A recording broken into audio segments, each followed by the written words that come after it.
गुरु भक्ति योग।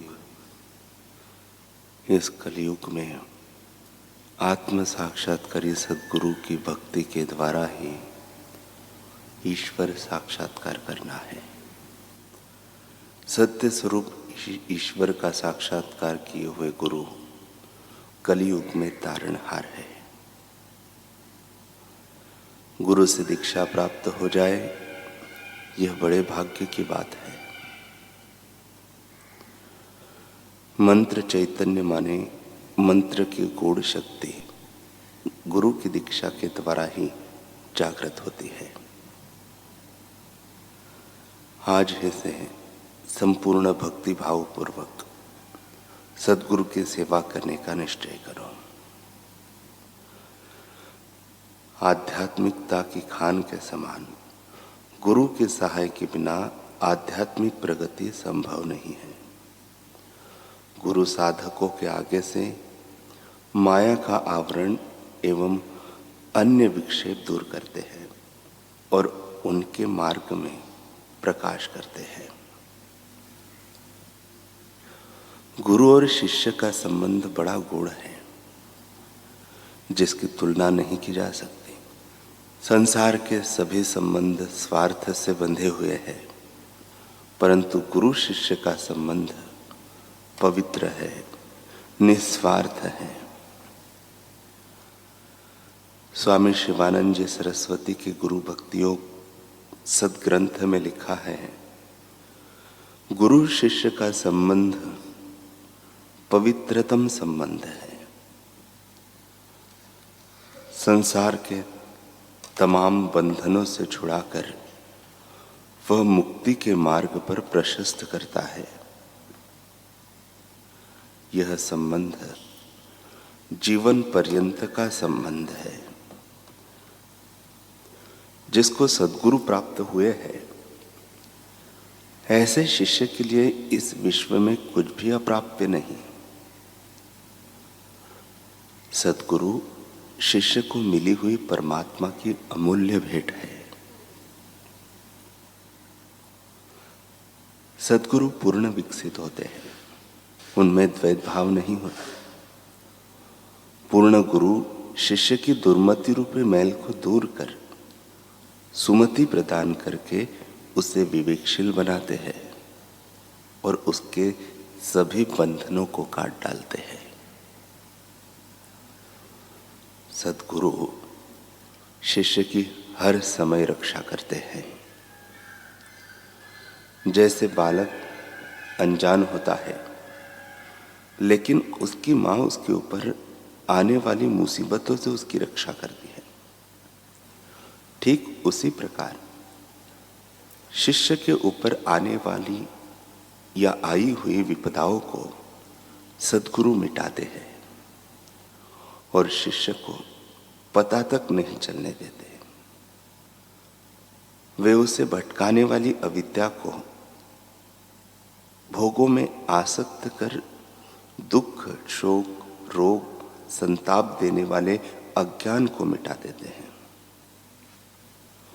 प्रारब्ध में लिखे हुए दुख अपनी कृपा शक्ति द्वारा हल्के कर देते हैं या दूर कर देते हैं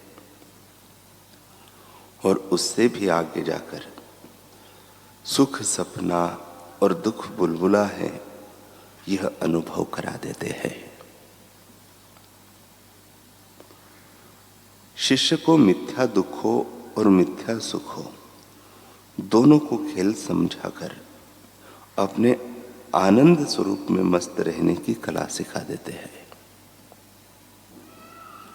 शिष्य को शहंशाह बना देते हैं, परिस्थितियों से अप्रभावित उनका स्वामी बना देते हैं। सद्गुरु शिष्य का माता से भी बढ़कर अटूट प्यार के साथ पालन करते हैं तथा सदैव अपनी दृष्टि में रखते हैं। शिष्य चाहे दूर हो या पास, पहाड़ों में हो या सघन बस्तियों में, सद्गुरु का हाथ सदैव उसके सिर पर रहता है तथा उसकी संभाल करता है।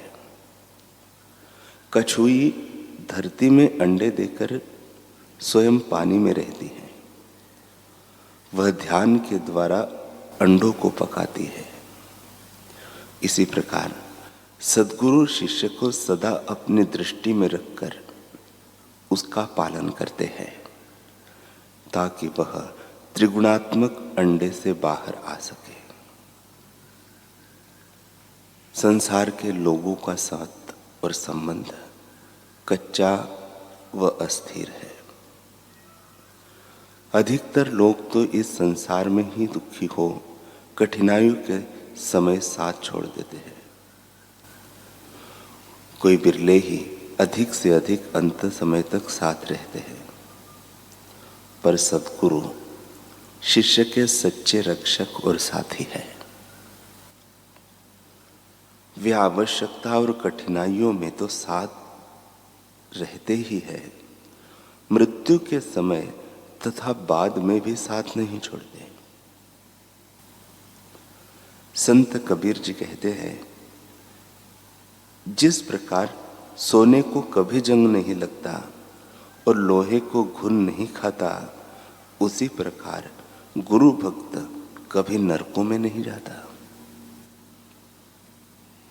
सद्गुरु की महिमा बताते हुए गुरुदेव कहते हैं, सद्गुरु पूर्ण होते हैं, इसलिए उनकी पूर्णिमा मनाई जाती है। वे अंतःकरण के अंधकार को दूर करते हैं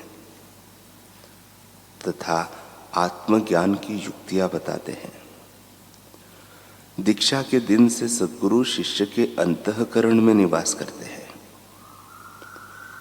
वे एक ऐसी जगमगाती ज्योति है जो शिष्य की बुझी हुई हृदय ज्योति को प्रज्वलित करती है,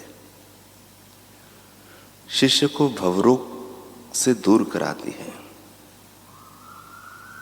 वे एक ऐसी माला है जो जीवन रूपी बगिया को हरा भरा एवं महकता कर देती है। वे अभेद का रहस्य बताकर भेद में अभेद के दर्शन करने की युक्ति सिखाते हैं। ऐसे सद्गुरु के प्राप्त हो जाने पर उनकी आज्ञा में चलना शिष्य के लिए अत्यंत आवश्यक है। जीव के लिए सद्गुरु तो परमात्मा से भी बढ़ के है, क्योंकि उनकी कृपा तथा मार्गदर्शन के बिना वह परमात्मा तक किसी प्रकार भी नहीं पहुंच सकता। गुरु की श्रेष्ठता के बारे में संत सहजोबाई कहती है कि यदि हरि की कृपा हो तो अच्छी बात है, यदि न हो तो भी कोई हर्ज नहीं, किंतु गुरु कृपा के बिना हमारी बुद्धि भ्रष्ट हो जाती है।